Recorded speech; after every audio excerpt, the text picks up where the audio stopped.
Meaning of defecation. Defecation. Defecation. Defecation. Defecation.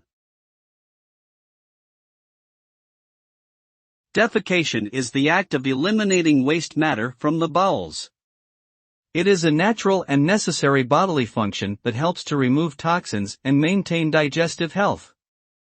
The result of defecation is the excretion of feces, which is composed of undigested food residue, water, bacteria, and other waste products.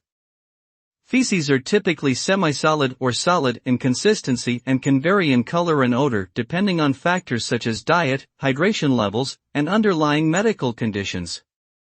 Proper hygiene practices such as hand washing are important after defecation to prevent the spread of disease-causing pathogens.